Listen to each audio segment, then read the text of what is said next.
Good morning. This is Steve Wilkins. I'm the head of school at Carroll School and appreciate you bearing with us to do this webinar approach to a admissions information session. I always have such enormous respect for parents who are fighting to find the right matches for their kids. And the number of people on this call this morning just points out that you're determined to do this regardless of whatever societal conditions beset us.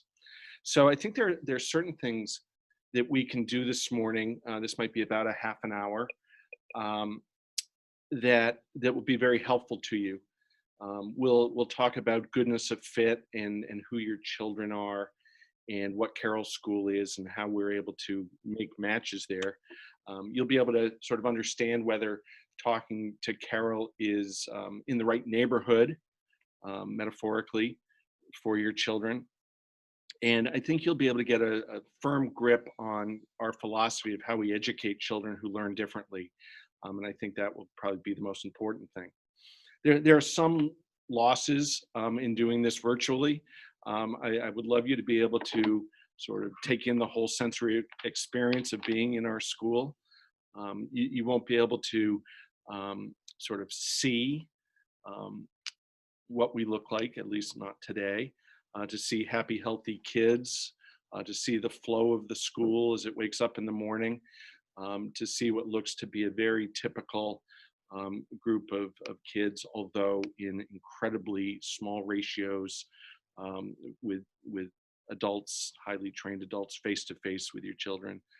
I kind of wish that you could just be here to hear the sounds of a busy, vibrant, happy school with children, talking all over the place in a very child-centered environment. And I also wish that you could see the very warm, loving, informal kind of nature of the school, and then the underlying intensity with which we feel we have an obligation to our families to help these children in ways typical schools just can't.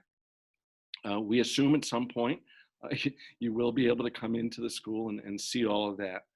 I think the other thing that you can only gain virtually is there are a lot of people on this conference this morning, and there's something therapeutic with a small t about seeing how many other people are thinking the same kinds of thoughts that you are and have wonderful children who deserve appropriate education. So thank you for being with us this morning. I'm going to jump into the slideshow and talk for, I guess, roughly 20, 25 minutes. And then we'll have an opportunity for question and answer through the chat box towards the end of this. So the first slide, um, Carroll School, give each child what they most need. That is our unofficial motto, our mantra, the banner on the side of our gymnasiums. Um, and it sounds just right. Give each child what they most need. It sounds like a good marketing shtick. It sounds like, yeah, that is exactly what schools are supposed to do. But in reality, that's not what most schools do. Um, and we'll explain today how Carroll goes about actualizing this ambitious statement. In the course of this conversation this morning, I'll talk about the profile of Carroll children.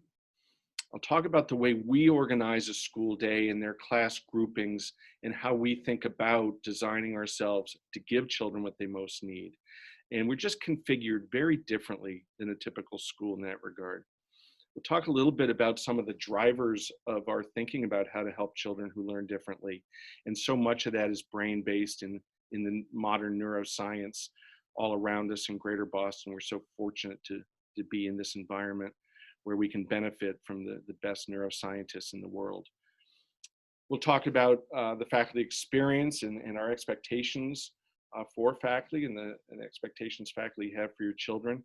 And then we'll just talk about what a good school looks like. Obviously, we have a unique mission, but I will describe a little bit of ways in which this is just a wonderful place to grow up and a wonderful place to be a child. So the big question is, and I think what most of you want to try to understand as you pursue what are the right options for your kids, why does Carroll School work? whereas other schools may not be working currently for your child. That if I accomplish that goal this morning, I will have helped you. Why does Carroll School work? Well, because of this belief of ours that our job is to give each child what they most need. That is our only job. That is the way we train our teachers. That is our focus. Those are the conversations we have with our parents. How are we doing in meeting this goal? If this goal was easy, I think all schools would do it. But rather what happens in typical schools, if we're talking about maybe a fourth or a fifth grade, the teacher's job is to deliver curriculum at the fourth or fifth grade level according to various frameworks and guidelines, rather than thinking that their job is to give each child what they most need. So how can Carroll do this? Well, we focus on one type of learner. And that's what our admissions work is all about, trying to identify kids we know how to help. The reality of that is we train our teachers to be experts at teaching this type of learner. And they're not all the same. There are 442 children at Carroll, and we realize that while we're describing a certain type of learner, we have every one of them as a unique learner, 442 different versions of that. And if we're going to follow our mantra, give each child what they most need, we better have 442 different programs, one designed for each child.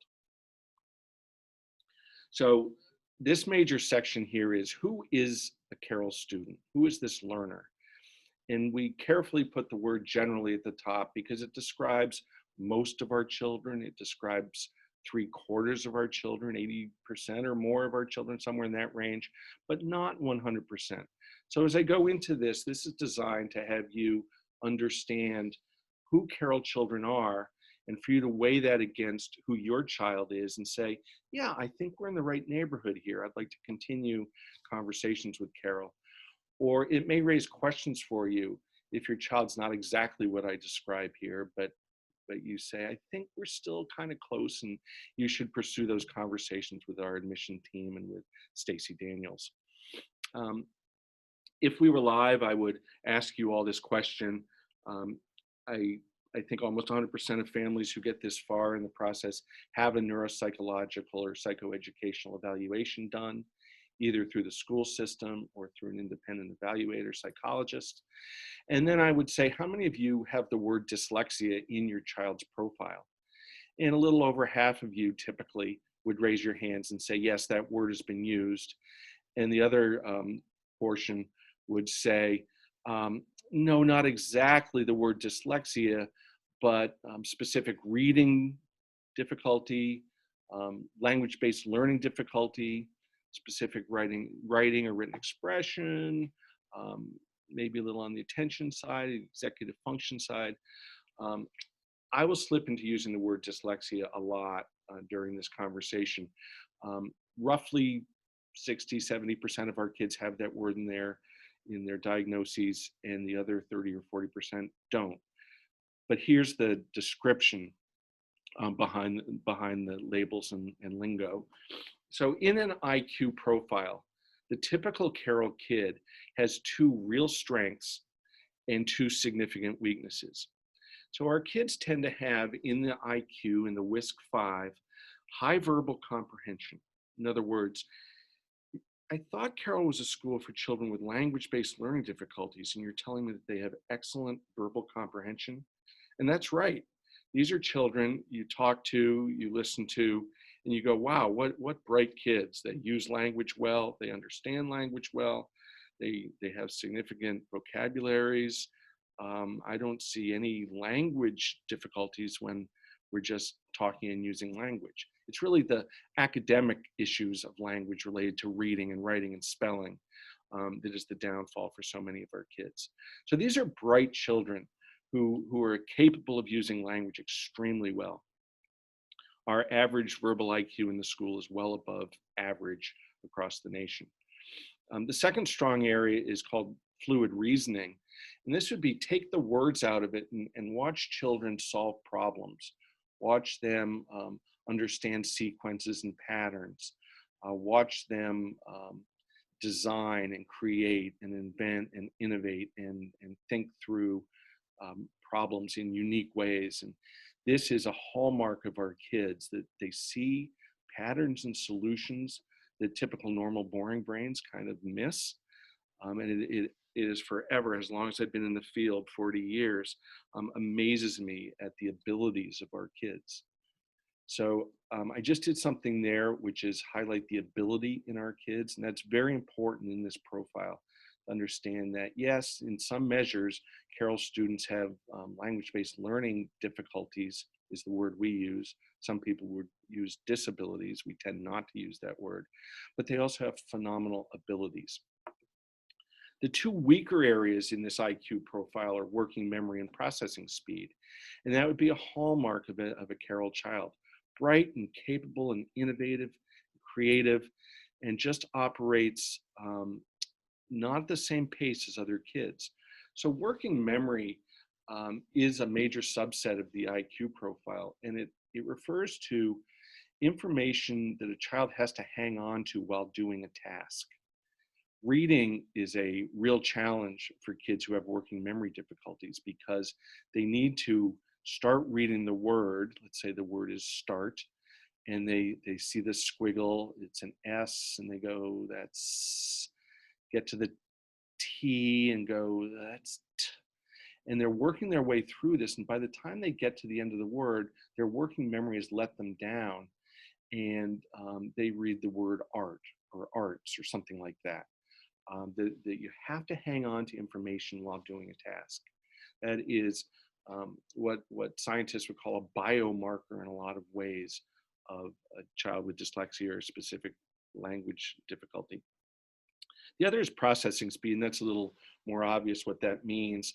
These are kids who maybe aren't going to win on Jeopardy, even though they have the right answers. They're not going to get their hands up in the air faster than other kids. In some cases they might, but generally speaking, they would not. That it just takes a little longer for them to process information that comes in through their eyes and ears, to make sense of it, to think it through, and to respond.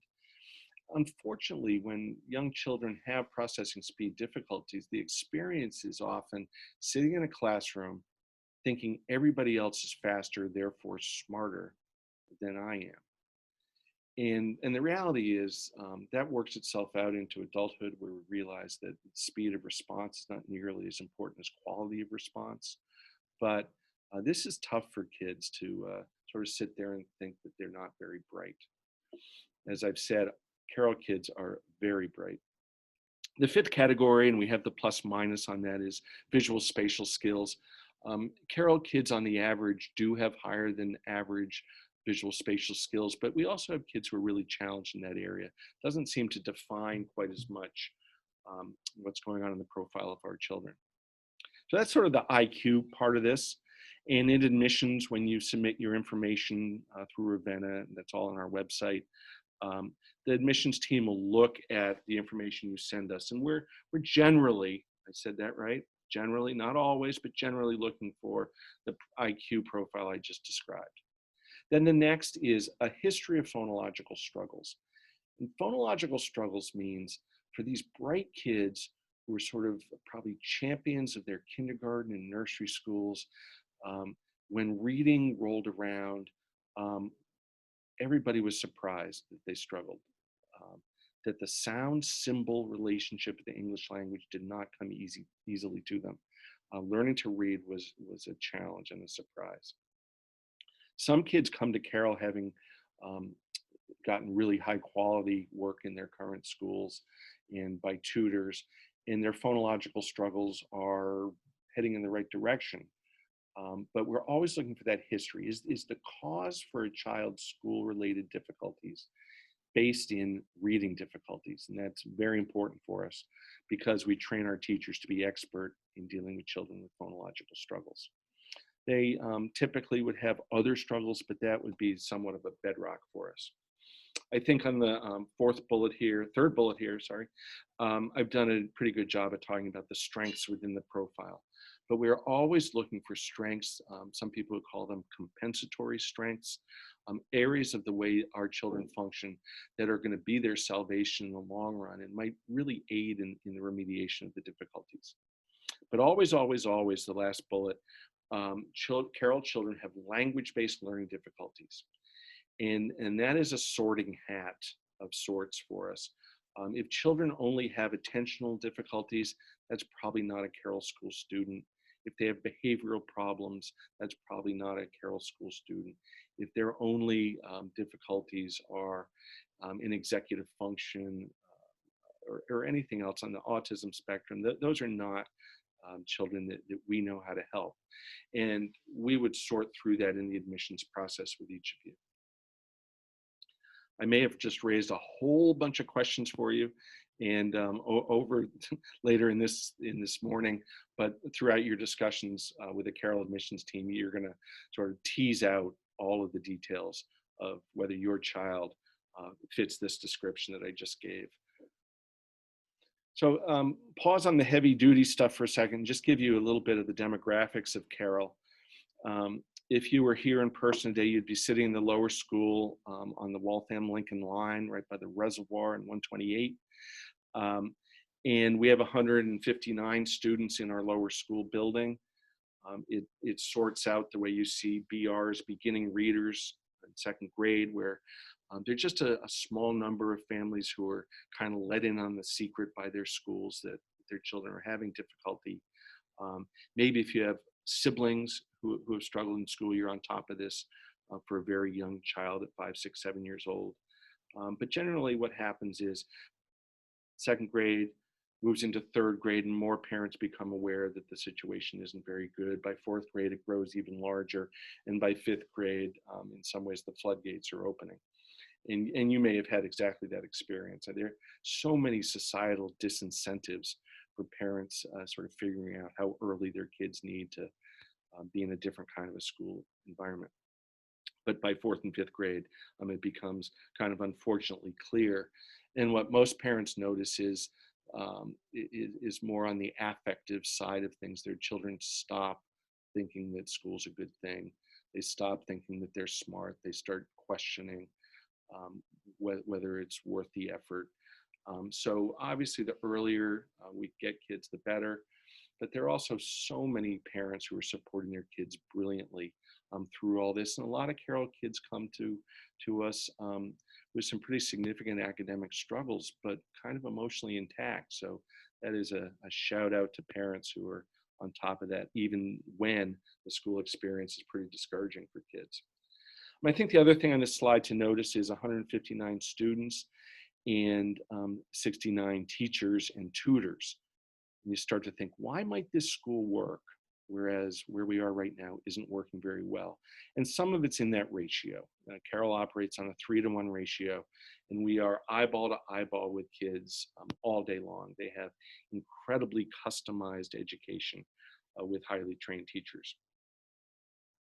Moving to the middle school, which is 3 miles from here in Lincoln. It's the original campus of this 53-year-old school. And you can just witness the numbers in 6th, 7th, and 8th grade, the numbers of children who need our services, and the number of parents who have determined that the current status quo in their existing school just is intolerable. And so it creates a very normalized middle school experience with lots of kids, lots of social choice, lots of opportunity for children to look at their peers and go, these kids are smart, these kids are fun, they're interesting, they're artistic, they're athletic. I really enjoy spending time with them. And there's some kids I don't enjoy spending time with them, and I don't have to necessarily be locked in a small room with them. There's just a lot of social choice, as you would hope, as kids are hitting middle school and starting to choose their life paths. But again, 240 students, and what is that number, 71 teachers and tutors. We're staying in that ratio even as the school grows. Class sizes don't really grow even though the grade sizes grow. By the end, when we're moving children to thinking about their schools after Carroll. We do grow group sizes somewhat because they need to learn how to handle those group sizes. For example, I'm an 8th grade history teacher, amongst other things, and I have 12 students in my history class, and they are headed out to mainstream schools next year, and they should thrive as a result. And then the third campus is the upper school, 3 miles in the other direction on the Wayland-Lincoln line. And this is our newest program, 10 years old. And it's intentionally smaller than the other parts of the school because these are kids who arrive to us later.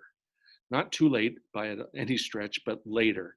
And so this is an intensive 2-year pre-high school skill building, confidence building. And by 9th grade, they're getting classic 9th grade curriculum. We built our curriculum off of some of the best public 9th grades around here and independent school 9th grades around here. And we built an intensive curriculum with Carroll support built in. But again, you see the ratio of students to teachers and tutors. Another program that we have is Summer at Carroll, which you can certainly talk to our admissions folks about that program.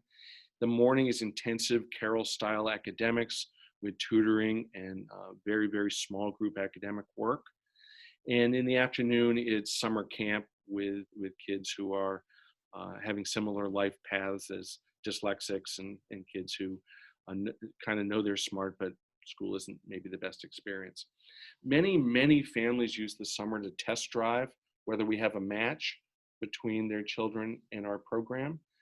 The statistic is something like 40% of our winter school kids have been in Summer at Carroll or are in Summer at Carroll currently. All right, back to the heavy stuff. Every educational decision is made based on the individual needs of each student. And you're sitting there looking at that statement going, okay, that sounds right. How do you actually do that? If that was easy to do, every school would do it. So I'll show you now the complex way in which Carroll is organized to make good on this promise. How do we deliver to each child what they most need? So our visual metaphor here is in these orange and blue people. And let's say this was a traditional 4th grade in your town, and there are 48 children, and they're going to get divided into 2 groups of 24.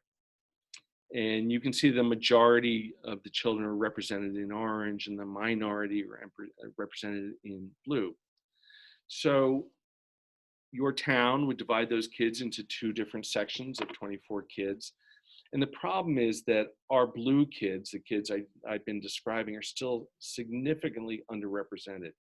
And the job of the teacher in a case like this is to, it's a tough job. It's to try to maybe educate the orange kids without leaving the blue kids out, or maybe the blue kids are going to get pulled out in a pull-out program and miss some things in the classroom to get additional help, which is well-intentioned by the school system, but it's something that our kids tell us was the worst part of their early schooling is getting pulled out.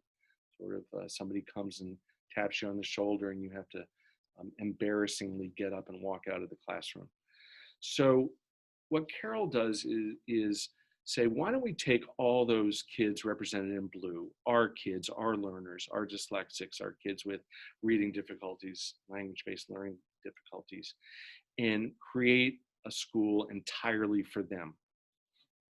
So they are the majority. They're in a school designed specifically for them. These are bright, motivated children with LBLD, language-based learning difficulties. So that's what we're doing in admissions. We're trying to identify the type of child who benefits from our program and build a community of like learners and children who have a common set of learning needs. And then we dig in and we realize there are so many shades of blue, there's so many shades of LBLD, so many different forms of dyslexia, that all the information that you send us, we actually read, and we actually read incredibly carefully. And we start to design a child's program based off of the baseline that you share with us in admissions. So this is how we group our students. Let's say they're all fourth graders, and we're going to put them into language arts classes. We would put them in the most homogeneous groups possible. So it's not a hierarchy. It's not that the children on the left are the strongest readers and the ones on the right are the weakest. It's rather they're grouped by profile. Sometimes people ask me, does Carroll School do ability grouping? And my answer is absolutely not. But we do skill grouping. And that's based on a philosophy. We have kids with very low skills who have enormous ability. We also have kids with pretty reasonable skills who have strong ability. So let's say the group on the left here is a group that is really struggling with the decoding. Those symbols on a page and the sounds they're supposed to make just don't come together for them at all. And we would find a group of 8 kids who were roughly in the same predicament, and that becomes a language arts group. And their teacher would meet with them twice a day as a group. Let's say the group next to them, just one to the right, maybe these kids are reasonably good decoders, but they are really inefficient. Their working memory and speed problems are just enormous obstacles for them. So they've done all the Orton-Gillingham phonics kind of work. Conscientious parents have gotten them tutoring after school. They understand the sound symbol relationship, but they're still really not good, efficient, fluent readers at all. And so on through this. Each group would have a unique common set of needs. And we would say to the teacher, your job is to try to obliterate those obstacles. Give each child what they most need. And you can do that when you have remarkably homogeneous groups. And then we move on to math. And for some of our children, the cognitive issues that make reading so hard for them also make math really difficult for them.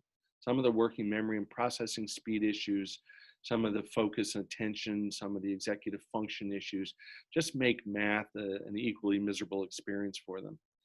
And the opposite's also true. We have some kids who seem completely unaffected and their math is above grade level. They are using their high intelligence really effectively in math. So if we kept kids in those same language arts groups and tried to teach those groups math, we would fail pretty significantly. So we regrouped for math, and we move children. That's, you know, if we did math groupings according to their language, you see you don't have homogeneous groups at all, but rather we regroup and make sure that we have math classes that are geared right towards what children most need. Also in this visual metaphor, you see some of the groups are quite small here, and that's what we do for children who really struggle in math. We create smaller groups, and then larger groups for kids who seem to be right on grade level and trucking along beautifully, and for kids who are even ahead of the game. And then every child has something called focus block every day. We have a complicated rotating schedule, as most schools do. So when I say every day, I'm not telling you the full story, but virtually every day, kids have focus block. This is not a pullout program. And every child in a grade has a focus block. First graders have it, ninth graders have it. Every Carroll student has focus block. And this is the place where we're most accurately able to give each child what they most need. And so in this metaphor of fourth graders, it might parse out like this, that in fourth grade, the majority of children would go to a one-to-one Orton-Gillingham tutorial, because for those 9-year-olds, they are learning how to read. Their parents sent them to Carroll because the reading thing is such a challenge. And so they are working with a highly trained tutor every day as just part of the normal flow of events.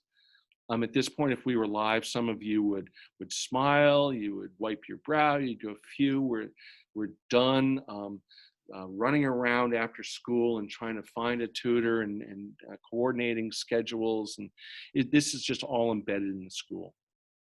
So for fourth grade, the majority would be in this one-to-one tutorial.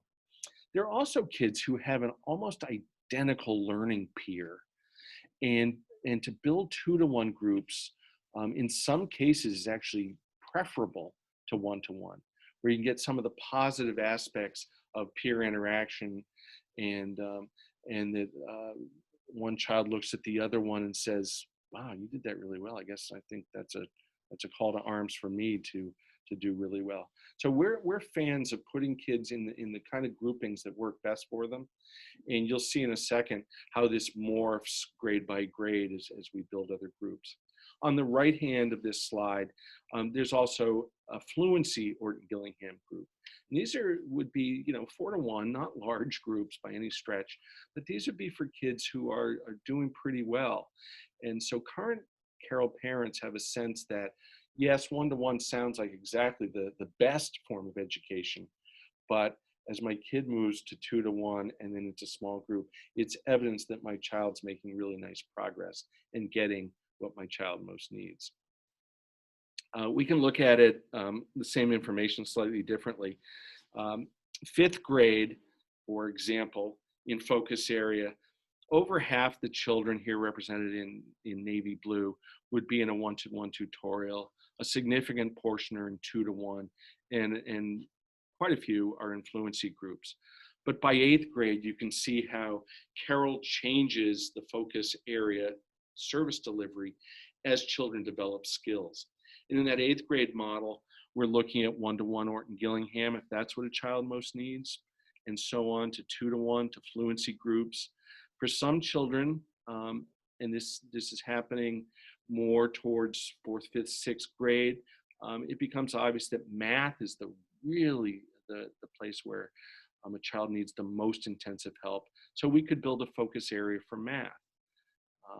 For the older kids, it starts moving into written expression. CV is comprehension vocabulary. It could be a fluency and comprehension vocabulary combination. We just are building these groups according to what children most need. Another way of looking at it is just the flow from 5th to 6th to 7th to 8th. And so as your children grow in their skills and change in their needs, we grow and change in our service delivery. There is no monolithic Carroll School program. It is always based on what a child most needs. So overall, the program is designed to be roughly 60% in that kind of remedial area that I've been talking about. The reason why you're on this conference this morning is I'm pretty darn sure that you know your child needs some significant skill development.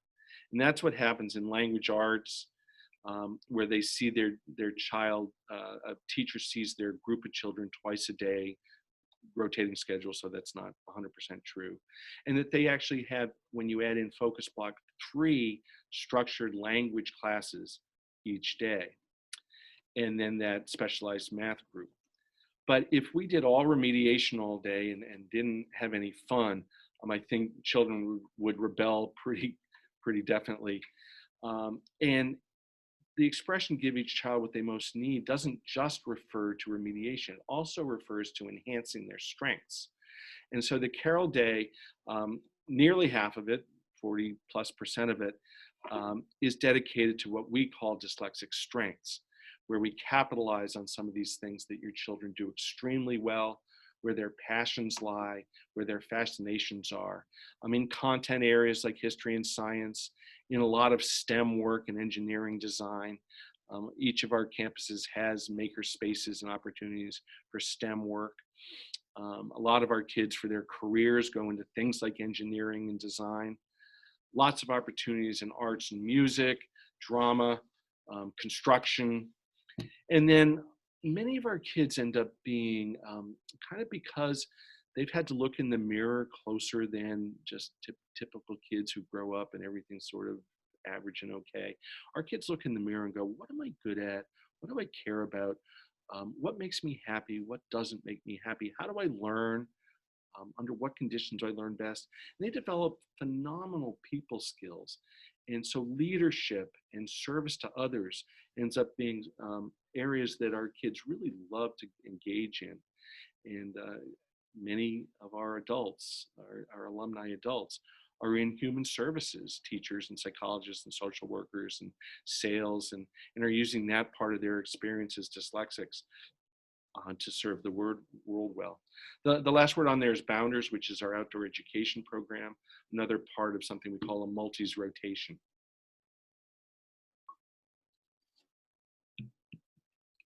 I'm pausing here for a second to read a note. Yep. So we go also beyond the academics. I've talked strictly about academics so far and delved deeper into the foundations of why our kids struggle. And I'm going to show you a short video. We have moved into understanding the cognitive underpinnings of dyslexia and work with neuroscientists, particularly at MIT, to help us understand what else could we do to give children what they most need. A lot of it's give them academic skills, but if we can go underneath and look at what is going on in their brains that we could improve, we might get far better results. So this is a 4-minute video that we're going to share talking about targeted cognitive intervention. So this is strengthening the brain-based foundations of learning. We talked earlier about the IQ, and is it possible that we could improve processing speed in children, improve working memory in children, and so on down the list. So this is a video made by Carroll, and we're going to share this with you now. Maybe you're wondering what results we're seeing. We're so glad you asked. In addition to helping us understand individual profiles, the TCI platform allows us to study data on a group level in order to discover exciting, large-scale trends and patterns among our population. One of the things we found is that improvements in reaction time are most strongly associated with word identification, which in turn is a major predictor of oral reading fluency, a child's ability to read a passage out loud. When we combine TCI training with Carroll's highly individualized reading curriculum, the results are astounding, even to cognitive scientists.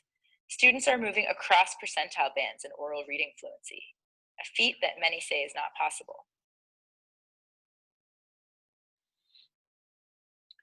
So our work in cognitive has been really fascinating.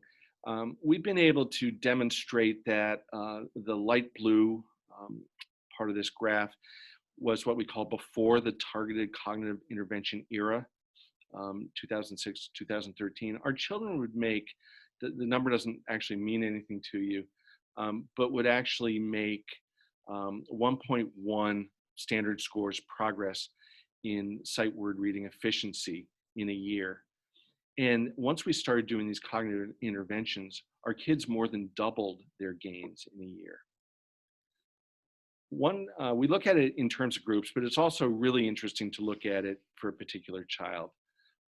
So these are reading radar charts. And if you're in towards the origin, the center of all this, that's maybe the 0 percentile. And as the dark blue shape starts to move out into greater percentiles. So this young man, Benny, real live Carroll kid, came to us in 3rd grade and looks probably like a lot of your kids. Strong listening comprehension. This is a bright child. Take the reading away. This is a child who understands a lot. The segmenting score, which is also one of the ones that's out there around the 60th percentile, it looks like, is segmenting. And that's a measure on something called the C-top, another test that psychologists would do for your children. This is representative of the fact that Benny's parents got him some tutoring before he came to Carroll. But you also see some areas in here that are really in towards the center. Down around 8 o'clock on this graph, you see reading fluency, and that's in towards the single-digit percentiles. Over towards like 5 o'clock, you see sight word efficiency, and that's in the single digits too. So the reading radar tells us what we need to do to give each child what he most needs, and to give Benny what he most needs. And we start designing our program according to that profile. Carroll's a very relaxed, informal kind of environment with this intensity underneath. And the intensity underneath is Benny's teachers, Benny's tutors know their job is to grow this chart. This happens to be a reading radar. You could have a math radar. You could have a social emotional radar. You could have a radar related to organization and executive functioning. Build radars around whatever kids most need. Share these radars with parents. For older kids, we share the radar with older kids as well. And what you want to have happen is by 5th grade, Benny literally looks like this, but his reading radar is growing in ways that are really impressive. The dotted line is what he looked like in 3rd grade. And the blue blob starts to grow in really important ways. You can see that reading fluency is growing, that sight word efficiency is growing. And so some of the cognitive things that we do are really supporting his growth in academic areas. And then this is what Benny looks like this year as an 8th grader, and having just made a huge difference in his life. And so he's headed off to mainstream high school next year. What is the number one? This is sort of the quiz show portion of this. And when we're live in person, I literally ask you to think about what the number one factor in student success is. And a lot of people get this wrong, and a lot of educators get this wrong. It's not really the IQ of the child. It's not really the socioeconomic status of the parent. It's not really the hard work of the child. Statistically, and there are a lot of studies on this, the number one factor in student success is the teacher. What does the teacher know? What does the teacher feel their job is? What is the teacher skilled enough to deliver? Our view is that your children probably have wonderful, loving, caring teachers in their current situations. The issue isn't whether they love them or care about them. The issue is whether the teacher has the training and the skill to deliver what a child most needs. So at Carroll, it becomes hugely important that we're training our teachers and our tutors to be able to address the needs of each child. Our expression is we train them to a higher level because our students need them to be trained to a higher level. So every Carroll teacher has a coach who works with them on a daily basis. This is not come in with a clipboard and evaluate. This is sit with them, sit in their classrooms, work with their children, and try to find out what the roadblocks are and to start removing the roadblocks. Doesn't matter whether you've been teaching at Carroll for 30 years or whether this is your first year. You have a coach working with you closely. We bring in speakers on professional days. We're so fortunate to be in Greater Boston where there's so many experts in the field, and we bring them into the school constantly. Friday afternoons, children leave at noontime, and we are in professional learning communities. We turn into a sort of a graduate school of education for all of our people. We literally are part of a graduate program with Lesley University, which is ideal because they are on campus, they are interning with us, we are teaching their graduate courses, and we're able to pluck the most successful graduate students out of that program to be our executive training program for our next generation of teachers.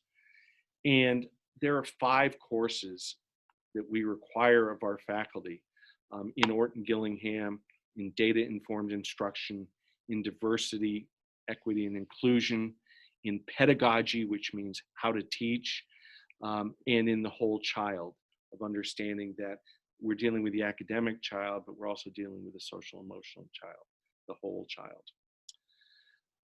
This slide is sort of to show you that when your child's at Carroll, they're not just connected to one teacher.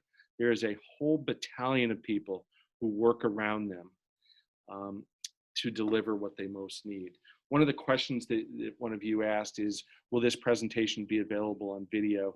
And assuming I don't talk too long and run out of time, yes is the answer. We intend to share this via video with our community. As you can see here, there's so many adults surrounding a Carroll child, and the family is instrumental in doing that. We meet with parents 4 times a year in parent conferences face to face. We deliver written reports to you 3 times a year, and we have data meetings to show you, for example, in that reading radar, we share information with parents about their children's progress and trajectories. So this is We expect to have constant conversations with you. For parents, it is the homeroom teacher who's the primary contact.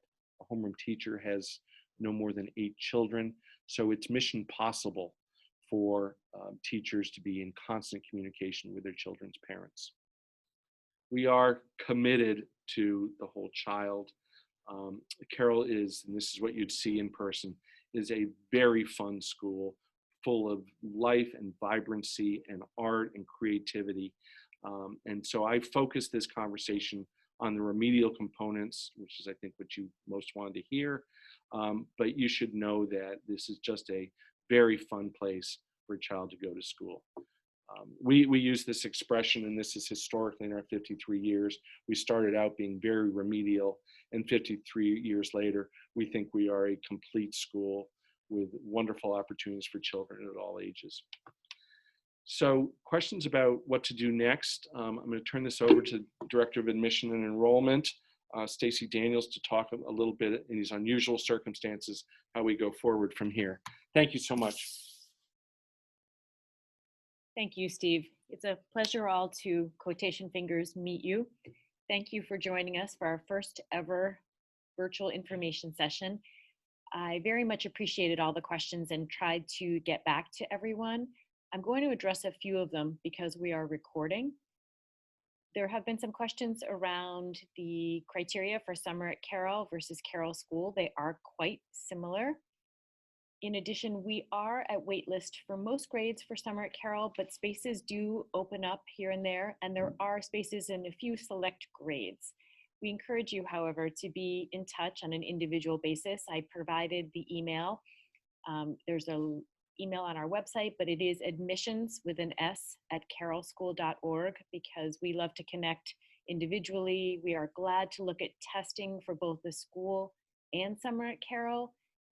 We always applaud people for the sort of labor of love in getting to Carroll, the application process, working with us, all of the testing, all of the advocacy that you've done, many of you for many years. So we would like to make this process as easy as possible. As Steve mentioned, we do have an application online through Ravenna. There is a link on our website, and in this current time, we are super grateful to be so technologically savvy thanks to our IT department. In the next few weeks, we will stay close to the news and so forth, but we will be working online at Ravenna on email, and we're glad to schedule phone calls just because of the sort of greater world. Our children still have their needs, and we're super glad to be helpful as best we can. The dates for summer at Carroll I had put up. They are the June 26th through July 31st. Some of the other questions I got were with respect to grading. And if a student is currently in first grade, second grade, or third grade, when they come to Carroll School, would they be applying for the same grade, a different grade? Our philosophy there, for the most part, is that we don't tend to regrade. It's quite rare, primarily because the issue for our students is around their learning. It is not chronological, it is not social, it is not developmental in that way. It is specifically around their challenges with reading, writing, spelling, executive function. And so by regrading, we're not really solving the right concern. We rarely have a situation where a child is too low from a skills perspective to be admitted to Carroll. We're fully aware that while your school systems are full of wonderful, well-meaning educators, at times students fall well behind. I'm noticing there's another question.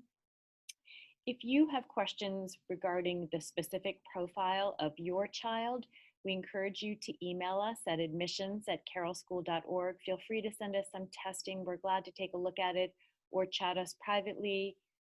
We will promise to get back to you.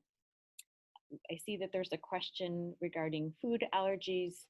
We are, like many other institutions, incredibly careful around the management of food allergies. It is a new world in many ways. Some children have quite severe circumstances that require very specific protocols. I see another question regarding homework. We have a very specific philosophy around homework, and I'll lead with some really, really good news, which is that parents, aside from reading with your child, have nothing to do with homework. The homework relationship is between your child and your teacher. Homework is meant to be just a reflection of what was taught that day. It is our way of knowing if we are getting through to your child. It is the adult's job to teach your child. So this is our affirmation that we're doing the job we are meant to do. If there's a concern, for example, that your child can't do their homework or they're having trouble, they can just engage their teacher the next day and describe the challenge, and the teacher will work with the student. There's really very little pressure around that. Again, our job is primarily to teach. It is not a parent's job to teach, and it is not a child's job to learn on their own at home or make up for what they missed in class.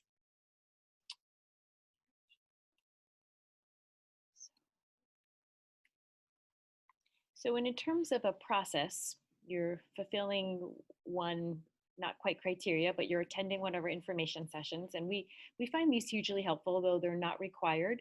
We will be recording this and posting this to our website. So should a partner, spouse, friend, anyone you know wish to view it at a later date, it is there for you.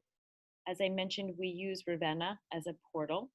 And again, we are working in these coming weeks or however long they tell us that we need to not be in school, and we'll be in touch. And we have been processing alternative ways to manage admissions at Carroll, so we will be moving forward. As always, I've said this many times on chat and here, we are really glad to help. We are unlike nearly every other school in the sense that your child has perhaps known struggle, they have perhaps known that they learn differently, and we take really special care of families, and it is our greatest honor to do so. So thank you so much for joining. I'm just going to check if there's any last questions, if anyone wants to chime in. Okay, wonderful. Again, we're here for you. Have a wonderful day, and everyone stay safe and healthy. Thank you.